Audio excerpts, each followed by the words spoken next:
Hello everyone, this is Defense Politics Asia and this is the Frontline Changes report. And for the day of 1126 for the 25th of April. So commanders, let's begin from the Kursk front. So according to the Ukrainian mapping, Deep State UA, so this is the Belgorod incursion by the Ukrainian forces. There is an update by the Ukrainian mapping. However, in the Ukrainian mapping, they did not acknowledge any of these areas to be under Ukrainian control or contested by the Ukrainian forces. As such, this corroborates the previous pro-Russian claims that the Russian forces have managed to successfully push the Ukrainians out of Prilese, which was previously geolocated to have Ukrainian forces. So this update from the Ukrainian mapping means that all of this area here has been retaken by the Russian forces from the Ukrainian side. The only incursion from the Ukraine, according to the Ukrainians, is over at Demidovka and also at further up north at Popovka.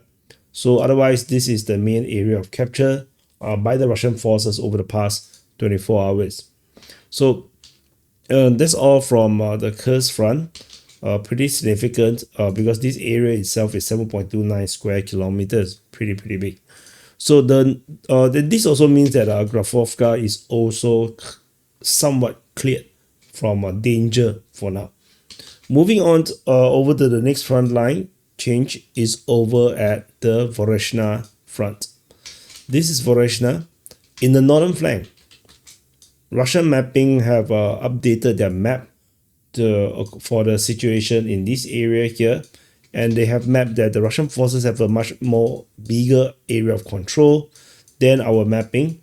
This shows the Russian forces are a lot closer to Krasny Pershi. So if I zoom in a little bit more, you can see that this area is pretty vague because there's a big forest around here just off the lake. So this is going to be this is going to be pretty vague, but definitely closer to Krasny Pershi. So that's all from Krasny Pershi. And also for those having birthday today, happy birthday to you. And also press the like button, subscribe if you are not subscribed. Half of you guys don't subscribe. For half of you guys who watch this don't subscribe. If half of you guys press subscribe, I will be over 100,000 easily. So do subscribe and help to support the channel.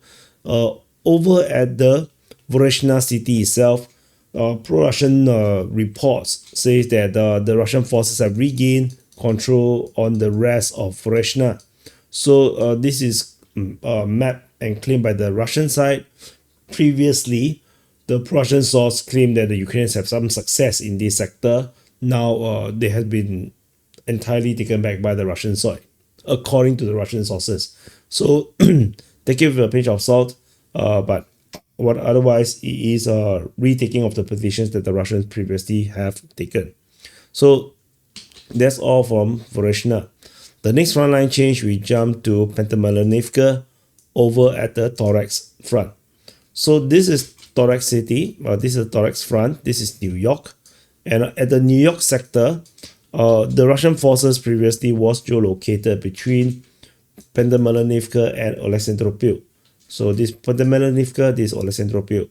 So the Russian mapping, the Russian source reported in their mapping that the front line actually looks like this, with the Russian forces taking most of the eastern outskirts of Pentamelanivka, as well as most of the eastern and southern part of the outskirts of Alexandropil. So this would make some sense because we have reports of fighting in this sector for a long time. So this updated mapping does make sense to me, with the Russians continuing to put pressure on Pentamelanivka and Alexandropil. And this also corroborates with the geolocation because this makes a lot more sense, in the sense that it's a not so punchy, where it looks more like a full-fledged push. That also makes sense to me. So that's all from this New York sector of the Thorax front. A very big capture from the Russian side around here. From the east to the front line is 1.6 kilometers. So this is pretty deep. From the forest down to the end is 700 meters. So anyway, this is the frontline updates around here. Over at the northern flank of the Pokrov front, there is a Russian mapping update as well for Tarasivka. In the Battle of Tarasivka, they claim that the Russian forces have advanced further up north along the street, managing to basically capture half of Tarasivka already by the look of it. So this is a Russian claim, not corroborated. So that's all from this area. After the update here at the Pokrov front, just one small one, we go to the Andreyevka front. So at the Andreyevka front, the Ukrainian mapping, Deep State UA has updated their mapping in this sector. They claim that they have taken back a huge chunk of the outskirts of Andreyevka and half of Constantinople. So this is a pretty huge claim by the Ukrainian side, according to Deep State UA. So this is not the first time the Ukrainians claim half of Constantinople has been taken.